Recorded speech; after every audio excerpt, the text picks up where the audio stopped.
Thank you. Usual rules apply. Kindly silence your cell phones.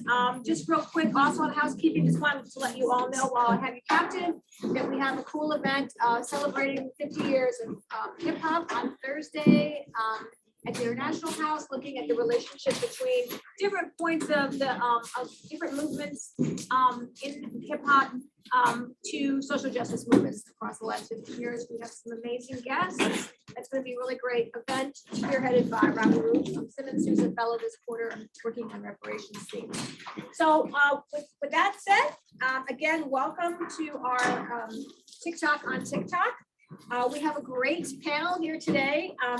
Vitus, I think you're good with us now, right? Yeah, I think you can hear me. Yeah. And podcast host known for their TikTok account under the Desk News. And Vitus has overseen the Los Angeles Times TikTok account and currently hosts a twice weekly podcast called The Interesting. Olivia Julianna is the Director of Politics and Government Affairs for Gen Z for Change. Last year, in response to criticism from Matt Gaetz, Olivia rallied her followers online and they donated more than $2 million. Cecilia Kang covers technology and regulation for the New York Times. She and her colleagues received the George Pope and George Love Awards in 2020 on Facebook, and she is one of the nation's top tech journalists. Right here, one of our own, Genevieve Lakier is a UChicago law professor who focuses on freedom of speech and American constitutional law. Her academic work examines the changing meanings of freedom of speech, the role of the legislatures played in safeguarding free speech values, and the fight over freedom of speech on social media platforms. Very informed, very in the know, very active panel. I'm so grateful to have all of you here. I'm going to start off this question, this TikTok on TikTok with a question for everybody here. Genevieve, please, you jump in if you something that occurs to you from your lens doesn't occur to me. And we feel free to talk to each other. I'll just keep it moderated, but we'll have this a free-flowing conversation. Cecilia, could you kind of set the table for us? We're here because, as you know, the administration and many people in Congress, by the way, I invited 8 members of Congress to join us today. They're all on recess, including 6 who were involved in this legislation. And none of them seem to be interested in talking with students who are very knowledgeable about TikTok about this topic. So I'm just going to make a note of that. Interesting, they are on recess.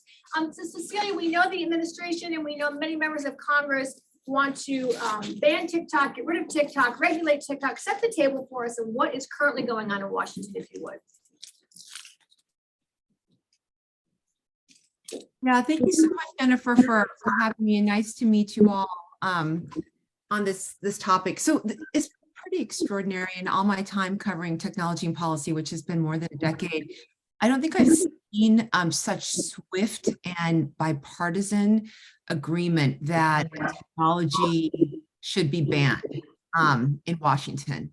And this should be banned as the voice of the administration and several lawmakers. So what's happening is multiple front efforts to essentially remove the company of TikTok, ByteDance, from its connection to TikTok itself, and ban the app outright. And you know what? I'm sorry. There's a lot of interference. Do you be in Olivia? Yeah, from the feedback. A lot of feedback. I don't know if you can mute when it's not good. It's fine for me if you guys can hear me. We can hear you, but it might be better to mute when we're not speaking. Okay. That would be great. Thank you. So what's happening right now is there are several bills underway being considered that would ban the app in the U.S., essentially make it impossible right now for U.S. users to use it. There is already legislation that was passed late last year and signed into law, a ban on the app on government devices, on any federal issued devices. At the same time, there's right now 150 million US users. This is beyond the federal ban, the number of federal workers. So this is a huge undertaking and a really big, audacious action to actually ban a communications platform that in just 2 years has grown from 100 million US users to 150 million users. So there is bipartisan agreement that the app is dangerous, and we can go into that, what the arguments are. from what I hear on people on the Hill and the NatSec community, and that it's a threat to US security and also our economic stability. And that's essentially all the atmospherics that play in Washington at the moment.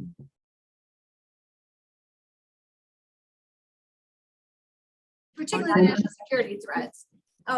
We'll get into the national security threats and other components that you alluded to. But let me throw to V. You were on Capitol Hill for the hearing, correct? Yeah. What was sort of your takeaway vis-a-vis other social media platforms, and kind of what did you absorb as a user that really struck you the most, I would say? So yeah, I was at the hearing. I intentionally sat right off the shoulder of Show Chu so that I'm in every C-SPAN meme that has been created now, which is great. And I really did try to hold my face together, but they did get me when he said Cambridge Analytica. So, we only have so much fortitude. The reason why I wanted to be there is because I've made TikToks with a lot of the politicians that were in that room. A lot of those politicians relied on folks like me and Olivia, especially to get elected to office. And so then to all of a sudden have this turn where like, you're not returning my calls and you're saying you want to like break up with me and ban the app and it's dangerous and it's all these things. Well, it wasn't dangerous a couple of months ago when we were using it as like a real powerful tool of democracy. So I wanted to be in the room, not just to show support for TikTok, but to show that there is an entire community of people who have built their businesses and who are really reliant on this particular platform to hold power accountable. And as a comically recognizable person from TikTok, I thought that would be really comforting to people who were watching the trial. I got a lot of comments that it was, and I thought it would also maybe make some of the politicians do just a little teeny squirm about the fact that they weren't just coming in to ask absurd questions to Show Chu, but they were going to have to face the community. And so as they were looking at him, I wanted them to be looking at me. That was an incredibly risky career move in my life. And I do not say that anyone who's in journalism school right now should do something as bold as like sit behind a CEO of the platform that you're most platformed on. But I think in this particular time, it worked out. It was worth it. And to me, like, I don't have a career without TikTok. So many of us would lose the community that we've built and the power that we've built to hold people to accountability, that it felt a little bit like do or die time when I took that seat. Olivia, I'm going to throw it to you, and I appreciate all of us working through a mute and unmute. It is kind of the way to do a hybrid event. So thanks for everybody for going along with the tech challenges here. Olivia, you've used TikTok as an organizing tool, a fundraising tool, picking up on his point about this. I thought it was quite interesting over the weekend that there was a story that President Biden wants to recruit TikTok influencers to win over Gen Z voters. Sort of hard to figure out how you do that when you're banning the ad at the same time. So just kind of picking up from these observations, you've been pretty outspoken about what you view as consequences for elected officials. And obviously I'm assuming that you're mostly talking about Democrats, but read us into what you're thinking there. Yeah, I mean, it's absolutely going to be consequential for Democrats if they ban TikTok. I mean, and that's not just coming from me, like Democratic strategists will flat out admit the reason why Democrats have been winning elections is because young people are getting political news now, and they're getting it from TikTok. And as somebody who has worked with multiple politicians, who has had a presence at the White House, who has met now both the president and the vice president, I can tell you, everyone is well aware of how strong of an organizing tool TikTok can actually be. And what I find quite ironic about that is I actually have the Restrict Act right here, this thick stack of paper that has TikTok nowhere in it. I have worked with two of the co-sponsors of this bill to make TikTok content before, in the last few months, I might add. So I find it really, honestly, as a political maneuver to say that this is about TikTok, this is about safety. I don't believe that, because if this was really about protecting people's data, if this was really about making strides towards protecting Americans, we would have had regulations on Facebook 5 years ago, when we were able to prove that they actually legitimately interfered in an election with one of our direct adversaries, Russia. And so for me, to see this, I see what we have seen throughout history, which is the government regulating activists. This has happened throughout the entire history of our country, where we have had people, whether they be marching for voting rights or protesting for abortion rights, their freedom to speak, their freedom to fight for what they believe in has been restricted by the federal government before. And I think that this is just the modern version of that, is restricting speech, restricting freedom of expression, and honestly restricting people's livelihoods. Like V was talking about, there are over 5 million businesses that use TikTok in the United States, over 150 million American users. And it wouldn't just be banning an app, which isn't unprecedented. It's not unprecedented to ban an app. What is unprecedented is to take away a form of communication that a third of the country is using. And so I'm insulted, for one, that, you know, our platforms have been used to spread these messages. We've worked in good faith with a lot of these politicians. So I'm insulted that they would put forward something like this, but I'm even more insulted that they think that we wouldn't read the bill that they're trying to do it with, because from reading it, this is very clearly not a bill about TikTok. This is a bill that gives the government power to restrict people's freedom of speech on the internet with very little bounds and very little regulation. So yeah. Speech conversation, which we're about to move to, not reading the bill would just pretty much put you in great position to serve in many of the offices in Congress. So, we are going to, I think it's very important to address something that's come up in this table setting conversation we're going to return to, which is, what are those national security threats that are being cited? Cecilia can walk us through that, and frankly, any of you who want to dip into this, and you've all attended these hearings and read these bills, the bill, and also the concept of blanket legislation that could perhaps provide consumer protections without isolating a single platform. Before we do that, we've been teed up, Professor, to talk about the First Amendment issues here. You can give us your thoughts. Okay, well, so I'm here to learn as much as to say, because there's a way in which, so I work on the First Amendment and I work in freedom of speech outside of the courts as well. And I have been a little bit slow to this TikTok news because I cannot believe that this could happen.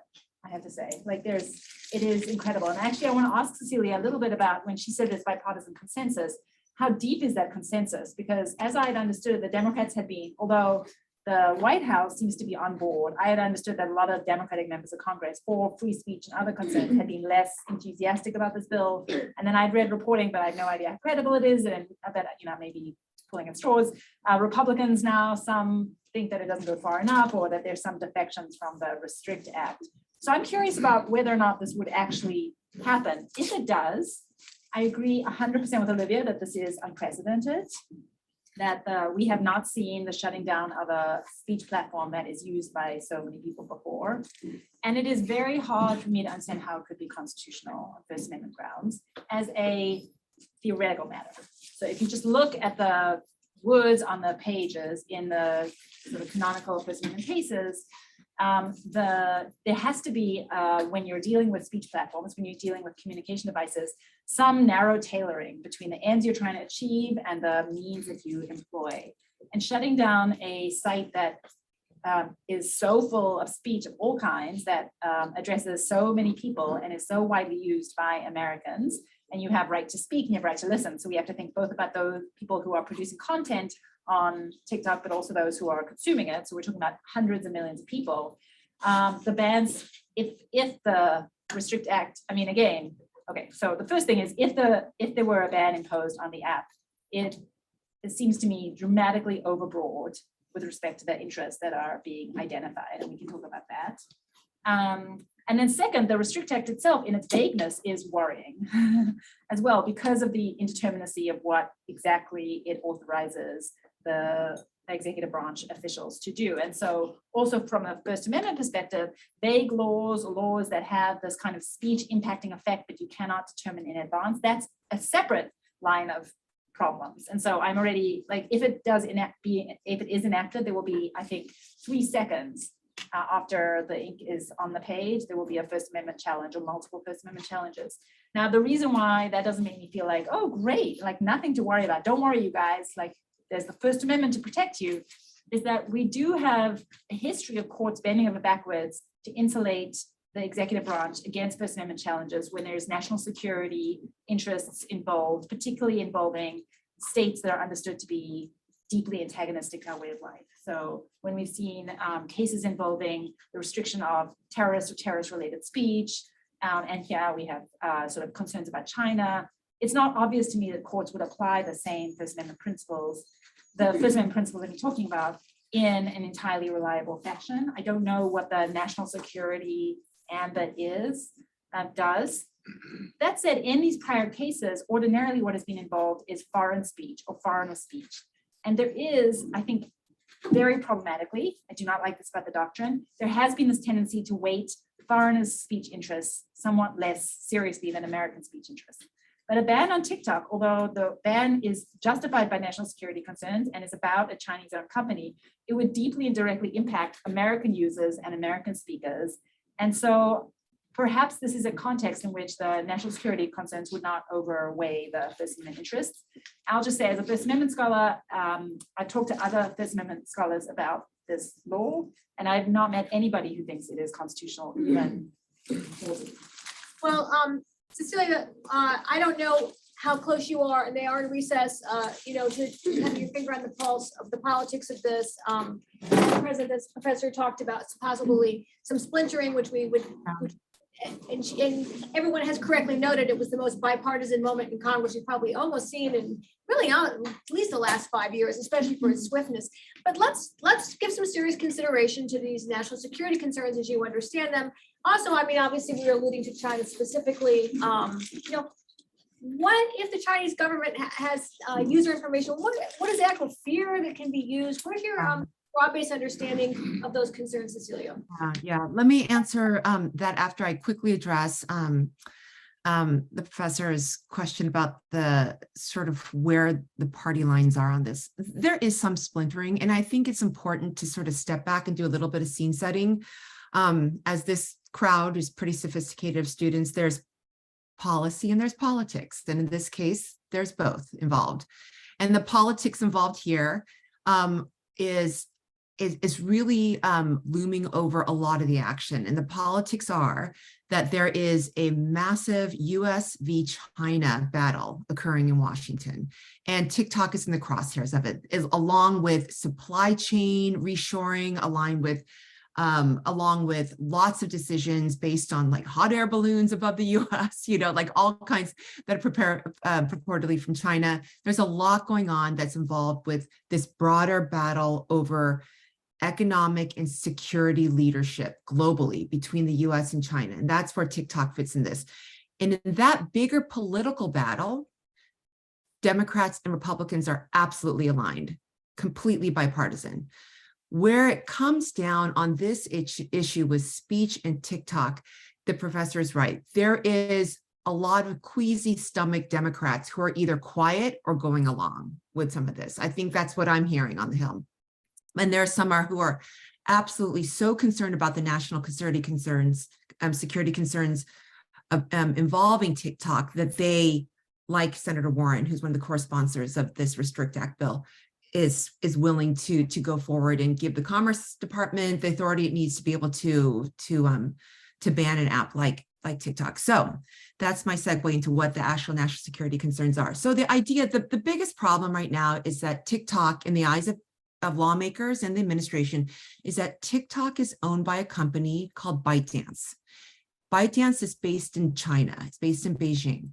And ByteDance is allegedly, based on national security and intelligence reporting, very much connected to the CCP. That's the allegation. And there have been some reports about some intersection between CCP party members and ByteDance. And so that's what you hear over and over and over in this hearing. And when you hear lawmakers talking about the connections and the security threat, it's about the idea that the Chinese Communist Party can, through ByteDance, use it as a conduit to get information about American users via first stop ByteDance, second stop TikTok, then to the users, to either surveil US users or to spread propaganda or both. So that's the big concern, using this as a massively powerful information platform to do what what regimes have done for many, many decades, which is to spread information that favors their cause, right? So propaganda, et cetera, or to spy. There have been examples of censorship, for example, with the Uyghur minority population in China, where we've seen, whether it was mistaken or not, TikTok has said later that it was a mistake to take down the accounts of some people who are talking about Uyghurs. These are the kinds of like anecdotal episodes that lawmakers point to as very threatening. The other really big concern that lawmakers have is that there is a media law in China that would allow the Chinese government to basically get data if they wanted to compel Chinese companies to give them data based on whatever their concerns are. So lawmakers in the US say, okay, TikTok, you've promised that you're putting up a wall around the data of American users, but that means nothing when Chinese law essentially can force ByteDance, as long as you remain part of ByteDance, to give TikTok data no matter what. TikTok will say, you don't understand, this technical fix that we're proposing would absolutely prevent that. It would create like a metal wall that you can't do that. US lawmakers say, no, that's in theory, though, that doesn't matter because the Chinese government can demand this information. So those are the forces at play. That's the threat. It's the idea that of part of this bigger battle between the US and China for economic and security leadership, that TikTok can be used as a very powerful tool of information censorship as well as surveillance. We'll get back to some of that on the censorship piece of all. You've absorbed this argument. And gosh, listening to you, Cecilia, you talk about the Uyghurs, I think, well, isn't that exactly what happened with Facebook in Myanmar? I mean, a lot of what you're saying just sounds like Facebook to me. In terms of spying, hello, how many Instagram ads am I going to have after this about Chinese jeans or something, right? I mean, we know we're all being spied on at all times. We know that that companies use our data, if not for nefarious reasons, certainly questionable ones. And we know that there have been nefarious outcomes with Facebook. V, you've made some observations about this.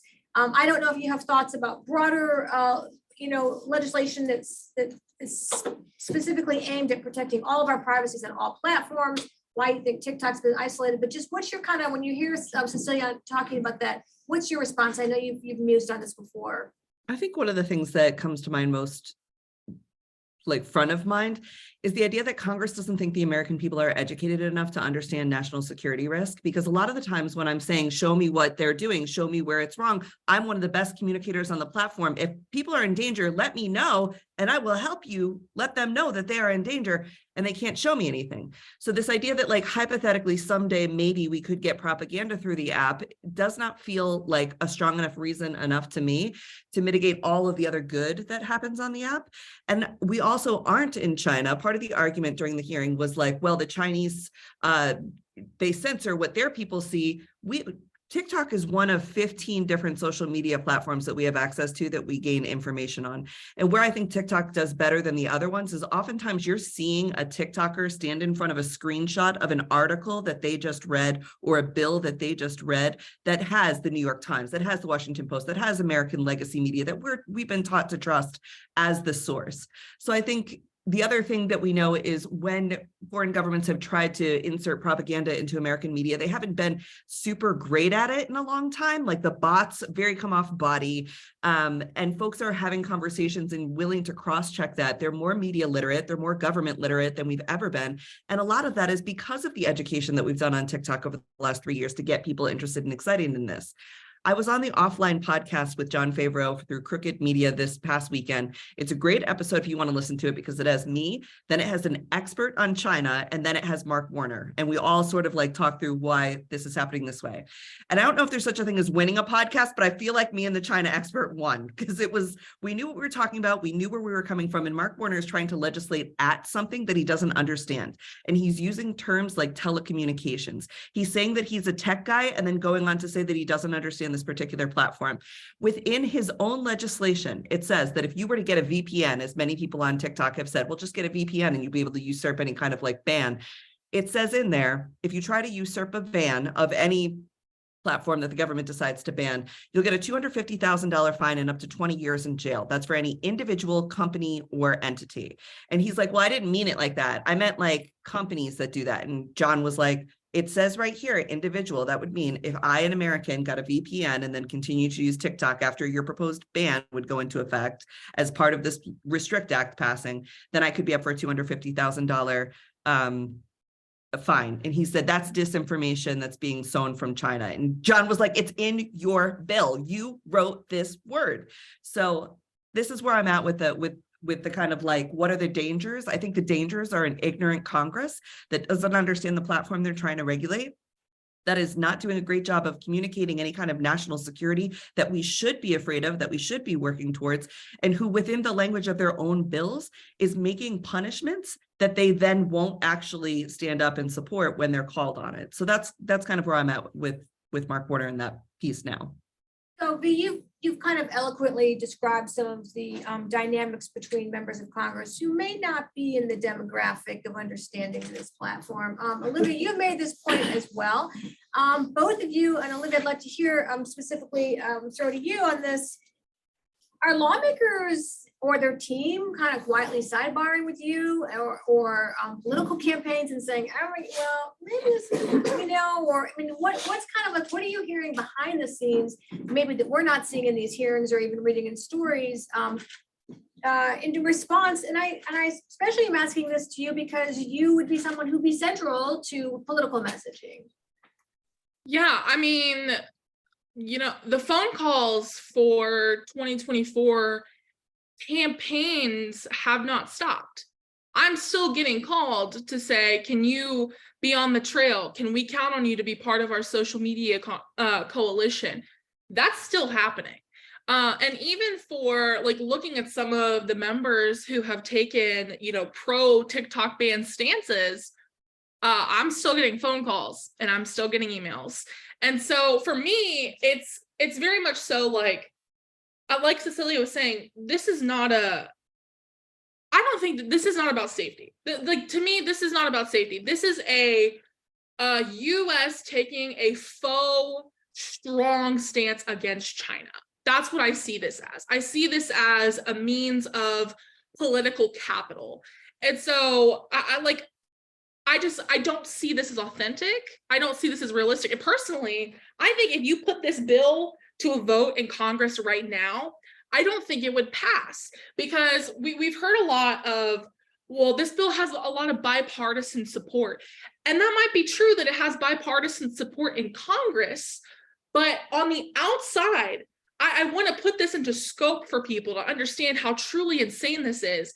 You have me, Candace Owens, Joe Rogan, Tucker Carlson, and multiple PragerU conservative youth surrogates all publicly speaking out against this bill because we know what the ramifications are for it.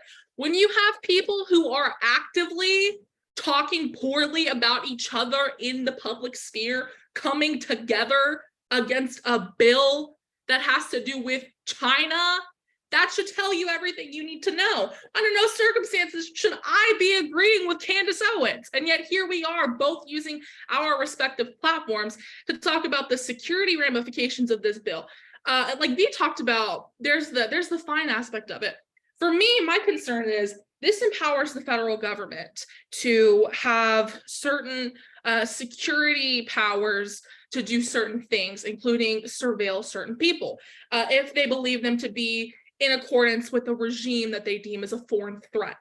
What is to stop, God forbid, if a Republican president wins in 2024 or 2028, what is to stop them from expanding the scope of the countries included in this bill to include countries in Latin America that have very strong pro-choice movements, to then tell me as an abortion rights activist, well, she's in a line with this country that has radical views on reproductive freedom. Now we're going to surveil her because we deem her a foreign adversary.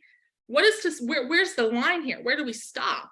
And so I'm deeply concerned about the security ramifications of this, but I'm more so irritated at the hypocrisy, because I think that they know it's not going to pass. It's not, I don't even think it'll be brought up to the floor, to be quite honest. Because I think that every political institution is well aware of the fact that TikTok is extremely powerful. And at the end of the day, I think that the security threats that they're talking about are much more prevalent on other social media platforms than they are on TikTok. And I don't foresee a lot of people who have made very strong stances about this actually following through on it, because the ramifications in terms of alienating young voters, alienating swing voters, and honestly alienating conservative voters would be really catastrophic. And I don't think that the politicians who have written this legislation or who are championing it fully understand that, you know, those 150 million Americans, they're not just Democrats. A lot of them are Republicans too. And I think that, you know, this has kind of become a tool of honestly bringing the general American people together at a time when we are very divided.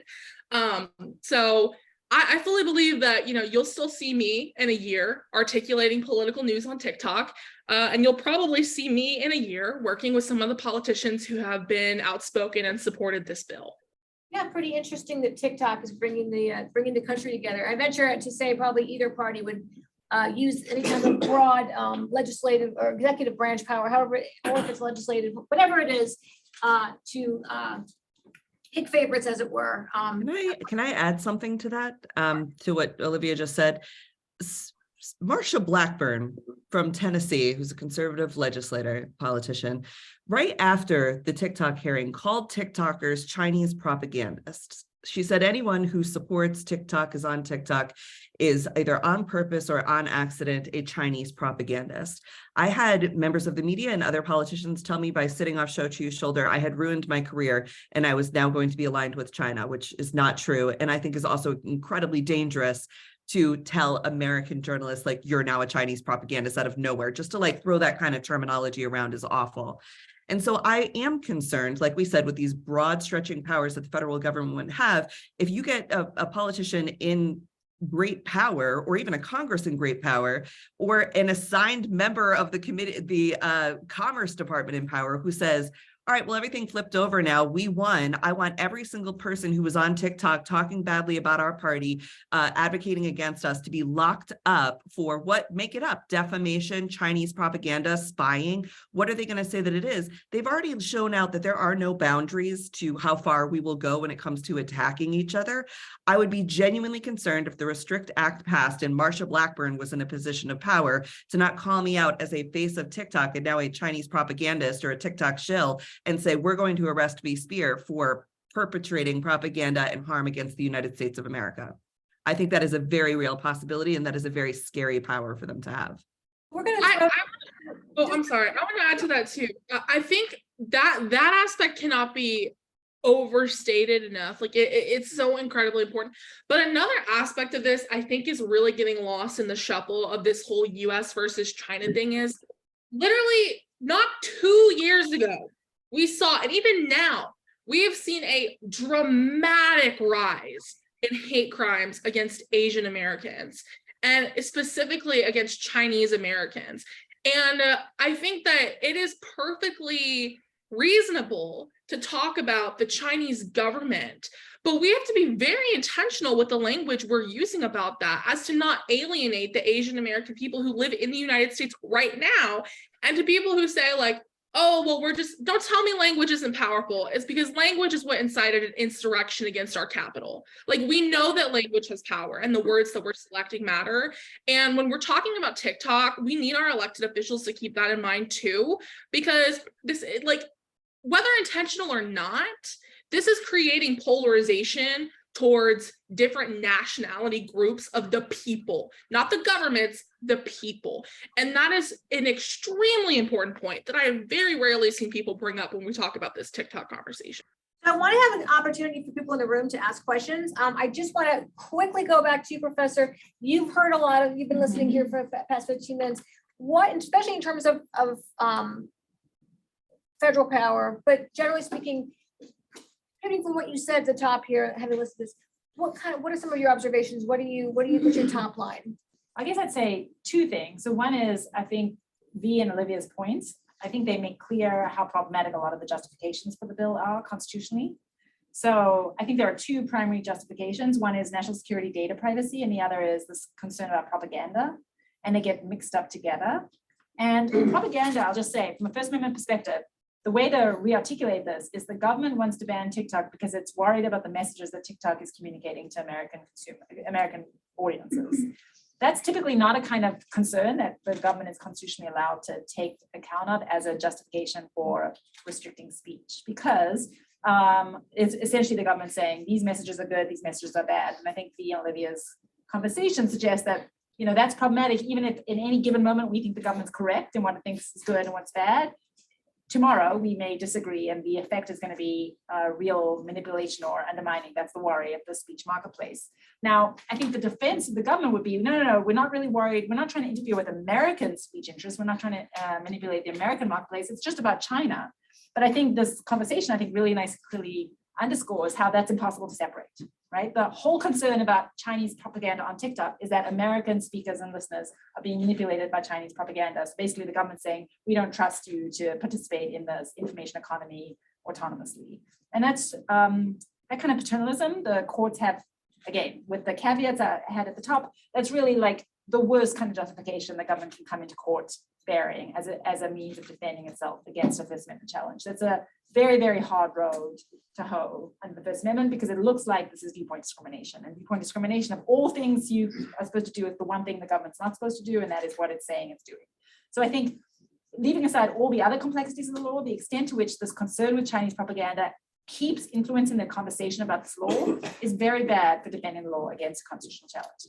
The other thing I'll say is, I guess I don't want to minimize the data privacy concerns. I think this worry that China is surveilling speakers and listeners on TikTok and using that often domestically to punish either the people who are participating or family at home, like that's a very serious worry. We should be worried about it. We should be worried about government surveillance in general. We should be worried about the regulation of surveillance of WeChat, which I think is much more important and much more problematic than TikTok in this domain, because it is used by the Chinese diaspora. And so I don't want to minimize those concerns. I don't think that they justify targeting TikTok in particular. It's a really interesting question how much we can, as a qualitative matter, distinguish them from other concerns about data surveillance by companies. As you said earlier, everyone gets spied on, and also by the US government. So the thing that makes me really sad about this is, to the extent that we are worried about Chinese surveillance, which I think we should be worried, it's a great opportunity to have a broader data privacy discussion and think about how do we protect people against both government and private surveillance in general. And the fact that it has been transformed in this, as Cecilia was saying, this cauldron of like US and China one-upmanship and trying to figure out who's going to be the next global superpower or who's going to control the information landscape. I think it's just very sad that it's being transformed into this, well, let's just ban platforms, when there is this real opportunity to think about what is a significant problem, and it is not Chinese propaganda, it is surveillance. I'm sure an election year will be a perfect time to have that very Nuanced. very nuanced conversation. I said I would throw it to you. I know that V might have to drop off a bit early, so if you have something specifically for V, please raise your hand. Otherwise, general questions, we'll go to the room. Go ahead in the back. Hi, my name is Graham. I'm a second year public policy student. So question for Professor Lakier and really for everybody. There have been several bills that would more comprehensively manage a lot of the challenges around data privacy. The ADPPA comes to mind, among others. Ms. Kang, could you talk about what you think likely passage is? Could you talk about the constitutionality? And to our other two influencers, do you have any thoughts on the more generalized bills that will cover these issues and why they're not getting more attention this time? I'll speak quickly, so V, you can talk. Thank you for that question. And I think that's actually dovetails well with what Professor Lakier was talking about. What an opportunity lost over the last decade to have a data privacy law that would address, at least in part, some of these issues that are being brought up. So all the hubbub right now about TikTok and data surveillance and collection, what have you, may provide a little bump or an impetus for legislation actually being passed. But I don't know, in my newsroom, I'm kind of known as like the cynic because I've been following this for so long and I have not seen anything pass. on internet regulation, and specifically on privacy. And there's so, except for a child privacy law, there's been very little on that front, nothing comprehensively. So whereas the rest of the world is moving forward, particularly Europe. So maybe I think that it's just hard for me to see that this is a priority right now, frankly. And, as Jennifer mentioned, as people start stumping for 2024, this is a nuanced issue. It's not one of those things that people feel like it's their top 3 politician issues. So maybe not. In a way, you could have the adverse effect that if indeed, and this is totally hypothetical, I actually don't think Restrict is strong enough to get passed right now, has enough support. But if it's just to say there's some sort of an action against TikTok, it might make Congress more complacent because they figured that they solved one issue related to data surveillance. But I don't know. I just don't see anything passing and I think I've been saying that now for like 10 years. And I just don't, it's just hard to get people on board. An important thing that we didn't talk about is one of the main people always ask, why is that? A lot of it is just that, when it comes to the nitty gritty, there's incredibly powerful lobbying interest in Washington that always just just either slows down the progress of a bill or squashes it completely when it has to do with the things that affect their bottom line and their business models. So, that's still at play too. So I just, maybe it seems like if maybe like this whole TikTok issue has made data privacy legislation more of a possibility than it was maybe 2 years ago, but by a little bit. I'm going to use my moderator's prerogative, so I just want to make sure everyone gets a chance to answer this and not let everybody answer that question. But Vee, did you want to quickly respond as well? Yeah, I think the idea of a TikTok ban is a little bit like the way that TSA is supposed to make us feel safer. You go through all this sort of theatrics, and then we have the theatrics of safety, and we feel like maybe that will deter some folks from doing bad stuff. I'm going to quote President Biden when he says, and I hate when he says this, but he brings it up far too often. Hey, I'm a capitalist. Homeboy is not going to allow anything to affect the sale of data, which is what funds these social media platforms. That is just not going to happen. And so that's why I think we don't see comprehensive data privacy policies, because the commodity for sale is your data. They sell your data, your personality, your likes and wants and needs, and then they're able to funnel that to advertisers who then in turn you buy products from. So the advertisers give money to the platforms give information to the advertisers, you buy their jeans or their products or their shoes or whatever the case may be. And that's how the circle of funding works in that capitalist hellscape. I don't see him or any politician being able to stop that from happening without there being things like, okay, we're no longer going to sell the data. Your currency as a user isn't your likes and dreams and wishes and keystrokes. It is now $14.99 a month. And what I worry about with that is these platforms are open in a way that democratizes access to them. I don't need to have $1 a month, $5 a month. I don't need to have a college education. I don't need to have whatever other gates come between me and getting my voice out there in the rest of the world when I'm on social media. So whether they are going to, anything they would do to try and make it a profitable enterprise without selling the data would then be cutting a lot of people out of that conversation. And I think that sucks. And I don't think there's an appetite for that. So that's where I say, I don't think that we're going to get comprehensive data privacy policies, because that is your currency as an online user in lieu of cash money. Go ahead, please. Yeah, I want to talk about both the data privacy issue and the propaganda issue. So for the data privacy issue, there is a positive slippery slope issue, the impetus for a comprehensive data privacy law, and there is already a model in Europe, regulating Google and other US tech companies. And I wonder if there's any better option other than regulation by geography. And the second one is propaganda. There's a terrible slippery slope. Like if we ban TikTok, what about the Chinese video games? They are industry giants. And what about blocking the Chinese CGTN, the Chinese CCTV I mean, or the contents Al Jazeera. So I mean, they might not be that influential than TikTok, but you know, influence is one thing, but what should be the standard for restricting propaganda? I mean, the Chinese CGTN is doing propaganda every day, but who cares? So what? I have to go. I want to thank you all for having me today. And I appreciate y'all. I'll let you guys answer that question. It was very nice to meet y'all. Thank you, V, and we'll see you back here with Tucker Carlson in the fall. Hey, why not? Why not? I can go ahead. So, well, two thoughts, and this also is in response to the earlier question. I do think like a comprehensive data privacy law is something that people have been arguing for and hoping for a long time. As Cecilia said, like there's lots of reasons to be very cynical about whether that's going to happen.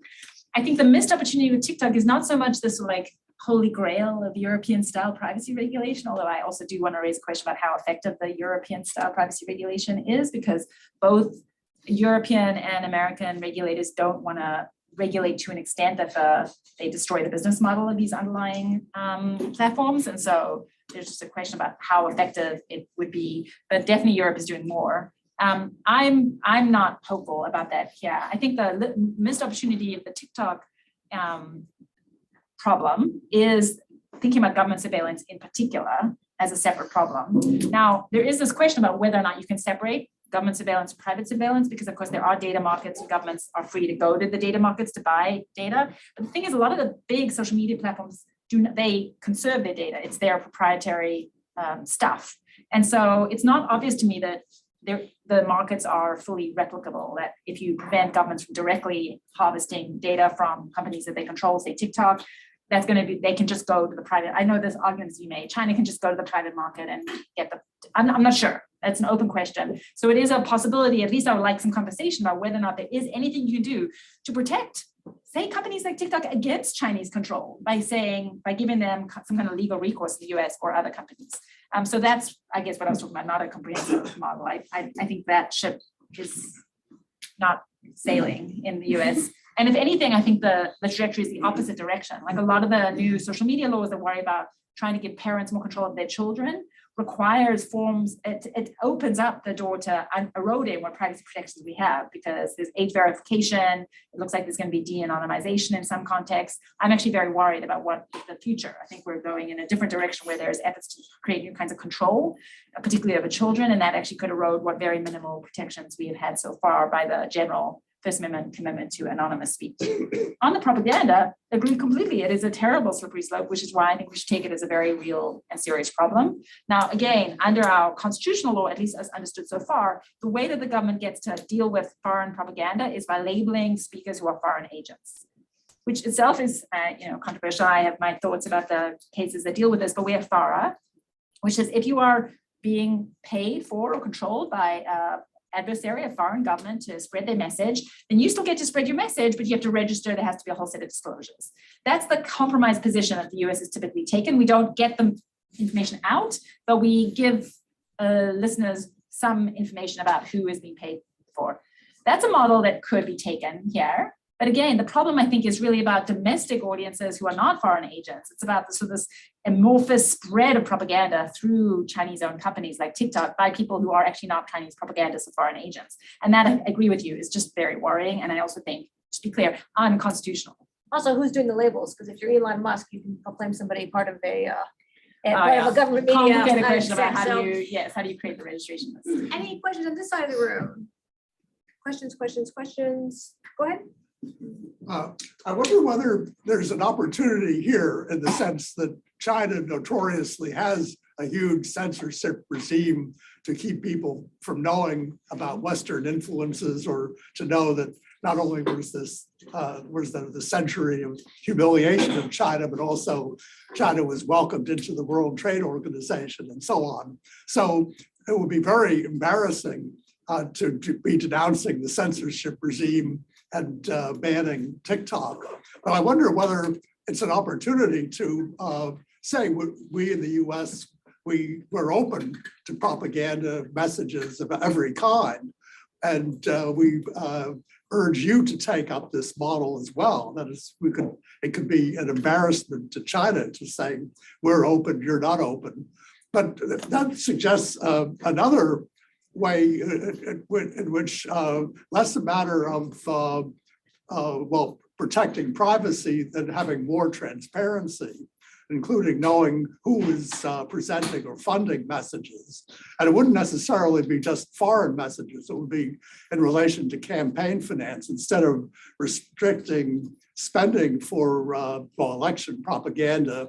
Require transparency or publishing who is presenting this message.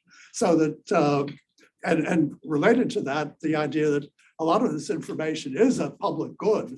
And so that having it open to startup companies to use would diminish the monopoly power that all of the Olivia or Cecilia, do you have any response to that?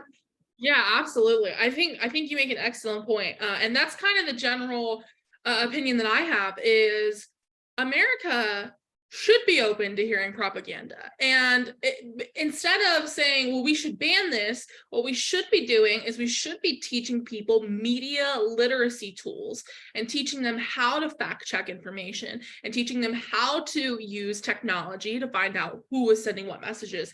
And I think that that's something that is not only a severe gap in the general public, but it's a severe gap in public schools. Like we should be teaching children how to determine what online is mis or disinformation, because we live in a digital age now, and that's a tool that people need to be able to have. As far as the aspect of who is sending what messages, you are absolutely correct. Campaign finance law in particular has not been reformed adequately to show social media content, because this is an entirely new market and demographic. The way I see it is like influencers and social media commentators have kind of become the new form of media for information. And so much in the way that campaigns or organizations can buy ad time on traditional television, they can now buy that through these influencers. And there is not really any regulation around that. And I think that that is something that should be addressed first, is knowing who are you getting paid by, what do they want you to say? Like, I fully agree, transparency should be the biggest priority here. And I also agree on the fact that I trust Americans to form their own opinions and to do their own research. Like, I hate this idea that we as a country have kind of developed that we have to spoon feed information to people when you can Google or research anything right here, which, another point, most of our technology is made in China. Like, it's economically beneficial to both countries to not splinter and to do these very performative things, because realistically, like V said, capitalists are going to capital, and both America and China, like, we have to work with each other in some aspects. And I think that this propaganda thing, honestly, like, the best way I could phrase it is, I think we're watching a pissing contest, and I'm really annoyed and irritated with it. And I think you're right about just transparency and more regulation. I think that's the answer. I don't think that banning anything has ever really been successful in mitigating messages. I mean, we saw, McCarthyism in the 1900s with book bans. And I mean, look at us now. We're back to square one with banning books again. It doesn't work. Another question or two. You had your hand up. Yeah, on the topic of banning books, my name is Javier. I'm also from Houston, Texas. And as we've observed in the state government, we're banning books. We're having political takeovers of public education, public school districts, and we're also banning TikTok on college campuses. So my question for you, Olivia, is should we be looking out more into state governments to see if we're going to have absolute banning of TikTok? And if so, why hasn't the media paid more attention to state governments? I think that the media hasn't paid attention to state governments, I think, because it's not where the money is. To win a state legislator election, it could cost you anywhere from a couple $1,000 to a couple $100,000, where to win a congressional election, it could cost you a couple million. And so there's not really a financial incentive for mainstream media to pay attention to state legislator races or to, lieutenant governor races, because honestly, I don't think it's sexy enough for them. I don't think that talking about property tax reform is something that they think people are going to want to see on, the 7 o'clock primetime slot. But you absolutely should be paying more attention to it, because if we're being realistic here, the majority of oppressive legislation that's being put forward in this country, it's not coming from the federal government. It's coming from state governments. And in particular, it's coming from lieutenant governors where people have largely just ignored them. And I think Texas is the prime example there that you brought up. Everyone talks about Greg Abbott, but people don't talk about the fact that the governmental structure in the state of Texas is that the governor is a largely performative role. The person who has the real power in the state of Texas is the lieutenant governor. And so here we have, Abbott is signing these executive orders and banning TikTok on college campuses, but you can still access it on your phone. You can still use your data. It's all a performance and a smokescreen to distract you from what's really going on in the state ledge. So I would say you should be paying very, very much attention to your state governments, because that's where the real action is going to happen. And I think that's also where your tax money is going to be affected the most. And I'm really trying to shift this narrative among young people that you should be more focused on who your local representatives are than who the larger representatives are. They're the ones that are going to have the most effect on your day-to-day lives. So you should be focusing on that. The closing question back there. I'll try to be quick. I'm a pre-doc. I study political economy and social media. I want to ask about the other major democracy in the world that did ban TikTok 2 or 3 years ago, India. Some research that I've looked is that it's helped Instagram and YouTube become bigger in India, which everyone in antitrust looks against. And the other thing is that TikTok, it was reporting in Forbes that TikTok still had access to data of Indian users pre-implementation of the ban. So my question is anyone in Washington looking at India? Is that a thing that's going to sway this decision in either way? And whatever happens with TikTok, will other countries also follow US precedent after that? Cecilia, do you happen to know about that? Yeah. So TikTok was banned about 2 years ago, along with, I think, 11 other apps, including WeChat and several others in India. So cutting off a huge market for them. Definitely, it's something that folks here in Washington look at as an example. I think it's really interesting to see how the tone has shifted in Washington from about 15 years ago, when I actually went to a speech by Hillary Clinton, who was then Secretary of State, on internet freedom. And she talked about the threat of exactly this, which is data localization, that governments would demand that companies localize their data on servers within their domestic economies. That's a threat of fracturing the internet. It could be used by governments for censorship and speech controls that are just against American norms. And it's really, really incredible to watch the complete shift to us actually pushing for data localization right now with TikTok. Or a ban. That's another alternative. I just want to make sure there are several options that have been at play right now, several ideas on TikTok, including localizing data, a divestiture from ByteDance, and then a ban. So the ban is like the nuclear weapon, option.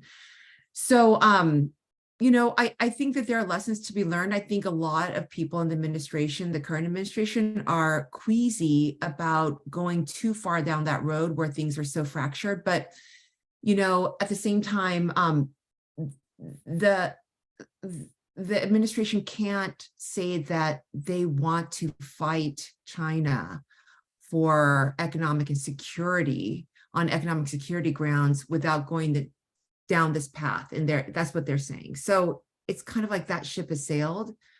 And I do want to say one last thing, not to sound this defensive, but I wrote about Indiana's AG suing TikTok about all these states that have actually created legislation. We do at mainstream media care a ton about state and local actions. There's right now, one of my colleagues is writing about Montana and a ban on TikTok. So I completely echo Olivia, what she's saying, that a lot of the most action is happening on the local level. It's not happening on the federal level. Blame you, Cecilia, for anything. This has been an all-star, rock star, amazing panel. I hope all of you will join us again in the fall when we do some other panels around technology and the elections. I hope to see all your faces here in this room or on Zoom. Thanks again to our wonderful audience for coming out. Grab some lunch on the way out if there's any left, and watch for our next events. We will see you here or at other venues over the rest of the quarter. Thanks, Jennifer.